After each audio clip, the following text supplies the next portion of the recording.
Good morning, students. Welcome to all of you in English classes with RP sir. Today's topic is present perfect tense affirmative sentences. आज का topic है present perfect tense का affirmative sentences. Let's start. आइए शुरू करते हैं. सबसे पहले जानेंगे टेंस और टेंस में सेंटेंस के प्रकार. जिससे किसी कार्य के घटित होने का सही समय पता चलता है उसे टेंस या काल कहते हैं. यह तीन प्रकार के होते हैं. यह कितने प्रकार के होते हैं? तीन प्रकार के होते हैं. पास्ट टेंस, प्रेजेंट टेंस और फ्यूचर टेंस. ये सभी टेंस भी चार प्रकार के होते हैं. इंडेफिनिट, कंटिन्यूअस, परफेक्ट और परफेक्ट कंटिन्यूअस. यह भी चार प्रकार के होते हैं. सकारात्मक, नकारात्मक, प्रश्नवाचक और प्रश्नवाचक नकारात्मक. आज के इस क्लास में हम प्रेजेंट परफेक्ट टेंस के अफर्मेटिव सेंटेंस बताने वाले हैं. हम इसके नियम के बारे में विस्तार से जानेंगे जो इंग्लिश में वाक्य बनाने में आपको मदद करने वाले हैं. सबसे पहले जानेंगे प्रेजेंट परफेक्ट टेंस क्या है. इस टेंस से ज्ञात होता है कि कार्य को समाप्त हुए अभी अधिक समय नहीं हुआ है. अर्थात कार्य तो समाप्त हुआ या शुरू हुआ लेकिन उसको अभी अधिक समय नहीं हुआ है, इसलिए इसको प्रेजेंट परफेक्ट कहते हैं. प्रेजेंट परफेक्ट टेंस को हम हिंदी में पूर्ण वर्तमान काल के नाम से भी जानते हैं. जब कोई काम वर्तमान काल में या फिर वर्तमान काल तक पूरी तरह से समाप्त या शुरू हो चुका होता है तो उस काम को हम प्रेजेंट परफेक्ट टेंस के अंदर रखते हैं, समझते हैं. इसकी पहचान कैसे करेंगे? इसकी पहचान यदि हिंदी वाक्य के अंत में चुका है, चुके हैं, चुकी हैं या है, आ है, ये हैं आदि शब्द आते हैं तो हम समझ सकते हैं कि यह प्रेजेंट परफेक्ट टेंस का अफर्मेटिव सेंटेंस या प्रेजेंट परफेक्ट टेंस का सेंटेंस है. इस टेंस का प्रयोग मुख्यतः ऐसे कार्य व्यापार का बोध कराने के लिए होता है जो भूतकाल में समाप्त हो गया परंतु उसका प्रभाव या संबंध वर्तमान काल से ही है. जैसे मैंने खा लिया है. आई हैव ईटन, मैंने खा लिया है. यह प्रेजेंट परफेक्ट टेंस का सेंटेंस है. इसमें देखिए खाने का काम भूतकाल में समाप्त हो गया परंतु उसका प्रभाव अभी मौजूद है. अर्थात मेरा पेट भरा हुआ है और अभी खाने की इच्छा नहीं है.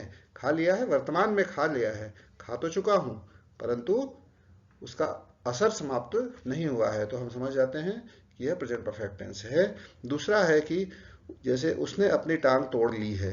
टांग उसने तोड़ ली है. टांग टूटने का काम भूतकाल में समाप्त हो गया परंतु उसका प्रभाव अभी भी मौजूद है और उस घटना का संबंध वर्तमान से है. उसकी टांग अभी भी टूटी हुई है और अभी भी वह चलने की स्थिति में नहीं है.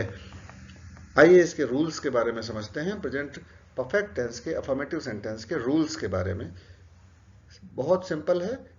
ही, शी, इट तथा एक वचनकर्ता के साथ हैज प्लस क्रिया का थर्ड फॉर्म यूज करेंगे.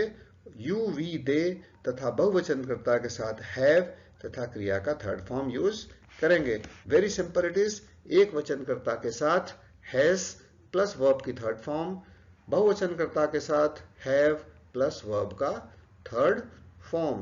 देखिए स्ट्रक्चर समझिए इसका. स्ट्रक्चर सब्जेक्ट प्लस हैज और हैव प्लस वर्ब की थर्ड फॉर्म प्लस ऑब्जेक्ट. अर्थात सब्जेक्ट रहेगा, उसके बाद हैज या हैव रहेगा, फिर वर्ब की थर्ड फॉर्म रहेगी, फिर ऑब्जेक्ट रहेगा. हैज और हैव का प्रयोग कैसे और कहां करें यह आपके मस्तिष्क में बार बार आ रहा होगा और यहीं पर हमको ध्यान देने की जरूरत है. हैज और हैव का प्रेजेंट परफेक्ट टेंस में बहुत सटीक तरीके से इस्तेमाल करना होता है. अगर हम इसका सही से इस्तेमाल नहीं करते हैं, कई बार कंफ्यूजन के साथ यह पास्ट इंडेफिनिट टेंस में मिक्स हो जाता है तो आपको इसमें ध्यान देने की जरूरत है. हैज और हैव का प्रयोग कैसे और कहां करें. तो हैज का प्रयोग हमें थर्ड पर्सन सिंगुलर के साथ करना है. जैसे कि ही, शी, इट या कोई नाम हो. जैसे he has, she has, it has, Ram has, Chintu has, Pintu has. इस तरह से किसी भी व्यक्ति के नाम के बाद हम हैज का प्रयोग करते हैं परंतु ध्यान रहे कि वह सिंगुलर के अंदर ही होना चाहिए. हैव के प्रयोग में हैव का प्रयोग हम थर्ड पर्सन सिंगुलर को छोड़ करके सभी के साथ कर देंगे. यानी आई, वी, यू, दे इस तरह के जो है सब्जेक्ट उनके साथ हम क्या करेंगे, हैव का प्रयोग करेंगे. जैसे they have, you have, I have, birds have. समझ में आ गया. आइए कुछ उदाहरणों के साथ ट्रांसलेशन करके आपको समझाते हैं. मैं पत्र लिख चुका हूं. मैं पत्र लिख चुका हूं. यहाँ पे हिंदी वाक्य के अंत में चुका हूं है अर्थात यह प्रेजेंट परफेक्ट टेंस है. सिंपल है, अफर्मेटिव सेंटेंस है. सब्जेक्ट देखिए मैं सब्जेक्ट है, सब्जेक्ट मैं है, तो इसकी इंग्लिश आई होगी, आई के साथ हम सदैव हैव का प्रयोग करेंगे यहाँ पर, तो आई हैव। फिर क्रिया क्या है? लिखना क्रिया है। लिखना का थर्ड फॉर्म क्या हो गया? Written, I have written. फिर ऑब्जेक्ट और कुछ भी जो सेंटेंस में हो सब जोड़ते चले जाइए। तो I have written a letter. बिल्ली दूध पी चुकी है, बिल्ली दूध पी चुकी है, यहाँ बिल्ली सब्जेक्ट है, पीना वर्ब है और सब्जेक्ट सिंगुलर है। अब आप समझ चुके होंगे इसका ट्रांसलेशन कैसे करना है। बिल्ली के लिए द कैट सिंगुलर है तो हैव होगा कि हैज होगा? हैज होगा। द कैट हैज पीना। ड्रंक थर्ड फॉर्म वर्ब की थर्ड फॉर्म क्या है? ड्रंक है। The cat has drunk milk. शेर भाग गया है, शेर भाग गया है। द लॉयन यहाँ सिंगुलर है, द लॉयन हैज लगेगा, the lion has run away. तुम नदी में नहा चुके हो, यू हैव यू के साथ हैव लगेगा, you have bathed in the river. मैं विद्यालय जा चुका हूं। आई के साथ क्या लगेगा? हैज या हैव लगेगा, I have gone to school. वह पत्र लिख चुका है, ही हैज रिटन। ही के साथ हैज है, रिटन है, वर्ब की थर्ड फॉर्म रिटन होती है, तो he has written a letter. तुम अपना पाठ याद कर चुके हो, you have learned, you have learned your lesson. Sudha ने खाना बना लिया है, सुधा सिंगुलर है तो सुधा के साथ हैज लगेगा, सुधा हैज प्रिपेयर्ड फूड। इसी तरह से इसको हम कुछ और तरीकों से भी पहचानते हैं। जैसे समझने की कोशिश करिए, आपको थोड़ा और डिटेल में लेके चलते हैं। जो काम अभी हाल फिलहाल में ही खत्म हुआ है या फिर काम खत्म हुए ज़्यादा समय नहीं हुआ है, यह तो आपने समझ ही लिया। उसके साथ ही बीते अनुभव को बताने के लिए भी प्रेजेंट परफेक्ट टेंस का प्रयोग किया जाता है। जब काम महत्वपूर्ण हो, न कि समय, अर्थात काम ज़्यादा महत्वपूर्ण है, समय इंपॉर्टेंट नहीं है, उस समय भी हम प्रेजेंट परफेक्ट टेंस का इस्तेमाल करते हैं। और भूतकाल में घटित हुई कोई ऐसी घटना जिस पर हम बल देना चाहते हैं, उस पर भी प्रेजेंट परफेक्ट टेंस का प्रयोग करते हैं। और अगर सिंस के बाद सिंपल टेंस आए तो उसके तुरंत बाद प्रेजेंट परफेक्ट टेंस आएगा। इसको हम आइए डिटेल्स में समझते हैं। पहला उदाहरण हम समझने की कोशिश करेंगे। पहला तरीका, जो कार्य अभी खत्म या शुरू हुआ है, जैसे जब कोई काम हम अभी हाल फिलहाल में ही खत्म करते हैं या फिर शुरू करते हैं, उस वाक्य को बनाने के लिए हम प्रेजेंट परफेक्ट टेंस का प्रयोग करते हैं। जैसे कि समझिए, जैसे कि उसने अपना काम खत्म कर दिया है, उसने अपना काम खत्म कर दिया है। यहाँ पे हम क्या करेंगे कि प्रेजेंट परफेक्ट टेंस में उसने तो ही के साथ हैज लगाएंगे, he has finished his work. वह घर आ गया है, he has come to home, अर्थात वह अभी अभी हुआ है। ये चीजें इन वाक्यों के द्वारा हमने बताया कि ये काम प्रेजेंट तक पूरी तरह से खत्म हो चुके हैं। बीते अनुभव को बताने के लिए देखिए, कोई एक्सपीरियंस आपको बताना है कि एक्सपीरियंस को बताने के लिए हम अगर प्रेजेंट परफेक्ट टेंस का प्रयोग करेंगे तो कैसे करेंगे, आइए समझते हैं। मैंने इस स्कूल में पढ़ाई किया है। अभी हम बताते हैं ना किसी को कि मैंने इस स्कूल में पढ़ाई किया है। कभी किसी दोस्तों के साथ आप अपने पुराने स्कूल में पहुंच जाइए, उसके सामने से निकलिए तो आप बोलते हैं ना कि देखो ये मेरी स्कूल है, इसमें मैंने पढ़ाई किया है। तो कैसे बोलेंगे? आई हैव, मैंने, पहले मैं सब्जेक्ट है तो आई के साथ हैव लगाएंगे, आई हैव स्टडीड, स्टडी का थर्ड फॉर्म स्टडीड, तो I have studied in this school. इसी तरह से आप बोलेंगे मैंने वहां 2 साल काम किया है, I have work there for 2 years। किसी कंपनी के सामने से आप निकलते हैं, किसी ऑफिस के सामने से निकलते हैं तो आपके मुंह से निकल जाता है कि मैंने यहाँ पर 2 साल काम किया है, तो I have work there for 2 years। इसी तरह से दूसरा तरीका है जब कार्य महत्वपूर्ण हो, न कि समय। जब कोई काम पे बल दिया जाए, किसी कार्य पे प्रभाव दिया जाए कि ये इंपॉर्टेंट चीज है, जैसे कि मैंने बहुत तरक्की की है, मैंने बहुत तरक्की की है, यहाँ पे होगा I have progressed a lot. I have कब की है ये पता नहीं है, लेकिन हाँ ये इंपॉर्टेंट है। हम चांद पर पहुंच गए हैं, अर्थात ये बताना चाहते हैं कि हम चांद पर पहुंच गए हैं, लेकिन कब पहुंचे हैं ये नहीं बताना है यहाँ पे, नहीं तो प्रॉब्लम हो जाएगी। हम चांद पर पहुंच गए हैं, अर्थात we have reached the moon, we have reached the moon. अगर हम इसमें समय जोड़ देंगे ना, जैसे कि we have progressed in last 3 years, तो ये खराब हो जाएगा, गलत हो जाएगा। We have reached the moon in 1987, ये भी गलत हो जाएगा। अगर ऐसा है तो हमको पास्ट टेंस में आ जाएगा, वहां पे वर्ब की सेकंड फॉर्म लगानी पड़ेगी। जैसे we progressed in last 3 years, we reach the moon in 1987, has have को हटा करके हमको वर्ब की सेकंड फॉर्म प्रयोग करनी पड़ेगी, पास्ट टेंस में ट्रांसलेशन करना पड़ेगा, क्योंकि हम पिछले समय की बात कर रहे हैं और हम चांद पर पहुंच गए हैं यह बताने की कोशिश कर रहे हैं। तो इसका कोई समय निर्धारित नहीं है कि हम 10 साल पहले 20 साल पहले, नहीं, पहुंच गए हैं अर्थात काम कर चुके हैं, इसका इम्पैक्ट अभी बता रहे हैं, ये इंपॉर्टेंट चीज हम बता रहे हैं, इसलिए यह अंतर समझ में आना चाहिए।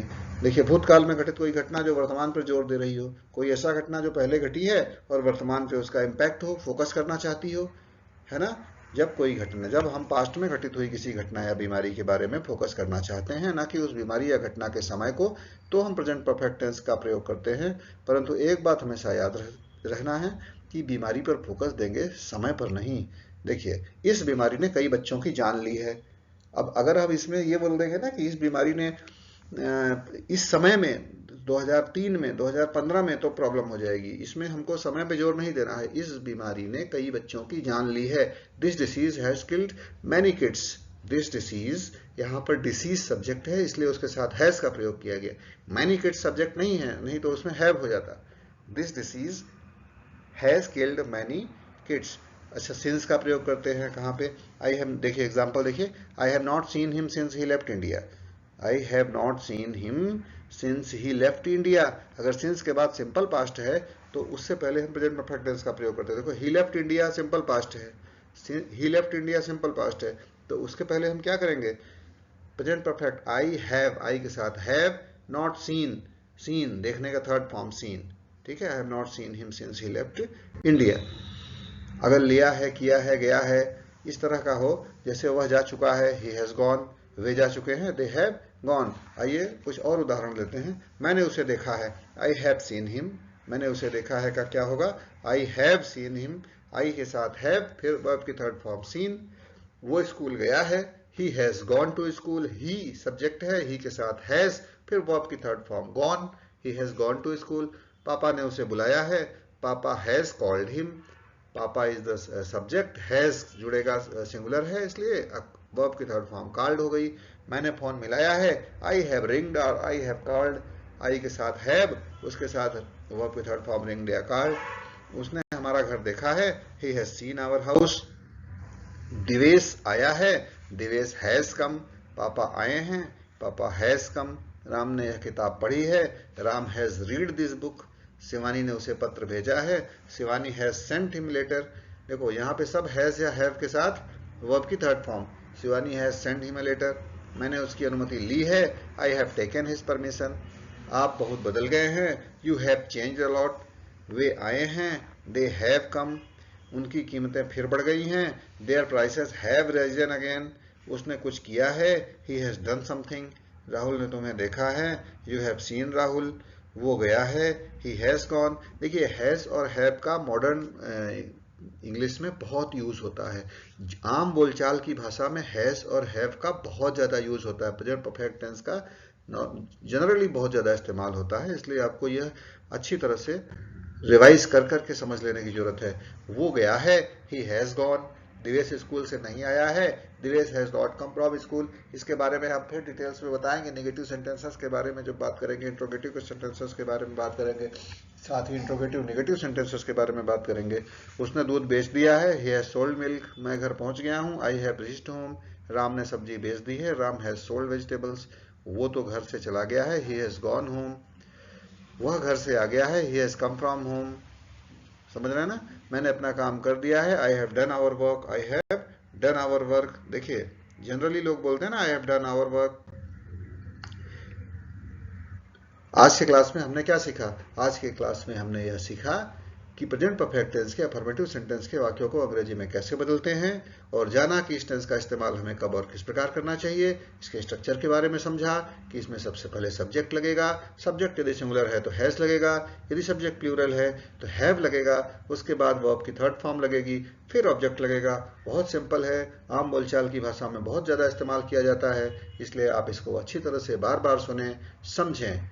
और इसी के साथ उम्मीद करते हैं कि यह क्लास आपको अच्छी तरह से समझ में आई होगी। और यदि यह क्लास आपको अच्छी तरह से समझ में आई है तो इसे लाइक और सब्सक्राइब जरूर करें। यदि नहीं समझ में आई है तो दोबारा सुने, तिबारा सुने, 3 बार अगर आप इस क्लास को सुन लेते हैं तो निश्चित रूप से यह हमारी गारंटी है कि आपको प्रेजेंट परफेक्ट टेंस अवश्य समझ में आएगा। और यदि नहीं समझ में आता है तो मुझे कमेंट्स करें, आप अपना कॉन्टैक्ट नंबर दें, फ़ोन से या मेल से आपको डिटेल्स में समझाया जाएगा। इसी के साथ लाइक एंड सब्सक्राइब करना ना भूलें। Thank you once again to all of you. Next class में दोबारा मुलाकात होगी। जय हिंद।